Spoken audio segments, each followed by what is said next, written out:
Pagkatapos ng 4 na araw ng trabaho, ito, 4 na araw namang walang pasok. Holiday na naman kasi dito ngayon sa Taiwan. Kaya ito, naisipan ko na naman gumawa ng walang kakwenta-kwentang video. Sobrang excited ko nga, nakalimutan ko na mag-toothbrush pagkagising ko. Pagkatapos kong uminom ng turmeric tea, dumiretso na ako rito. Lumipad nga lang ako papunta rito. Hindi ko na nga ginamit yung motor ko. Paano ba naman? Ang mahal ng gasolina, Pilipinas. Malapit lang din naman kasi sa dorm namin. Siguro mga 1 oras. Habang naglalakad nga ako, napansin ko itong elepante. Nung huling punta ko kasi dito, mataba pa to eh. Ngayon payat na eh.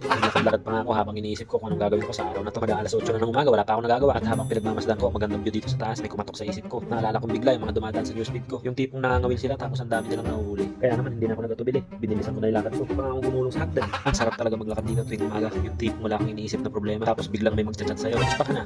Tagal mo na sa abroad ah. Dami mo nang ipon yan. Tapos biglang may extra ka ba dyan? Pautang naman. Aray ko, patay tayo dyan. Teka, ba't sa utangan na tayo napunta? May naalala tuloy akong di maganda. Makapaglakad na nga lang ulit. At habang naglalakad ako, napansin ko nga itong mga aso. Tila ba may gustong sabihin sa akin?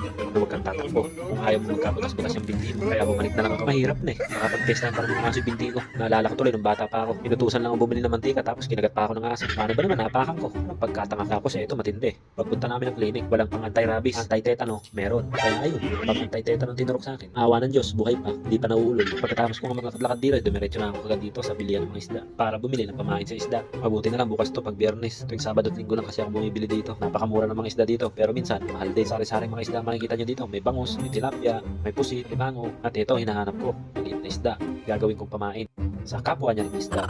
Nakakita pa nga ako ng pagi. Sarap niyan, ginataan. Tapos tuyong-tuyo. Naku naman. At ito yung nabili kong pamain. Pwede ng pamaksiw to eh. Ba't kasi mamimingwit pa? Sibuyas, bawang, suka lang ang kulang na to eh. Ulam na. At pag-uwi ko nga, sakto. Bukas na rin itong bilihan ng mga kaya bumili na rin ako ng sima at tamsi. At ito yung palutang. Kompleto nga pala itong tindahan na to. Lahat ng kailangan mo, nandito na. Meron din silang mga panghuli ng alimango. Pero ito talaga ang target ko.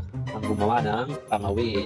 Pagkatapos kong gumawa, lumipad na ako kagad papunta dito sa spot na aking pagkakawilan. Sana makahuli at hindi pating yung kumagat sa kain ko. Kaya gusto kong subukan mamingwit dito dahil nung nakaraan gumawa kami ng pangdaming isda dito nung nagpapakita sa amin. Kaso, mukhang hindi umaayon sa akin ng panahon. Paano ba naman? Ang lalaki ng aso. Sigurado, isang hagis mo pa lang yan. Magkakasabit-sabit na yung mga sima mo sa ilalim. Bis na isda ang mahuli mo.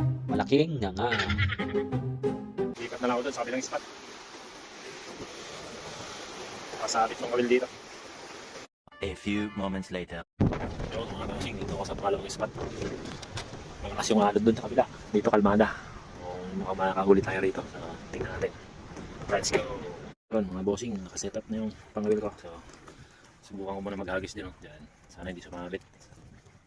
Tara, let's go. A few moments later. So, yun mga bossing. Wala tayong nakakapit ngayon. Wala tayong nahuli. At next time na lang ulit. Pauwi na ako ha. Gutom na. See you na lang ulit sa susunod. Bye-bye. Aray ko!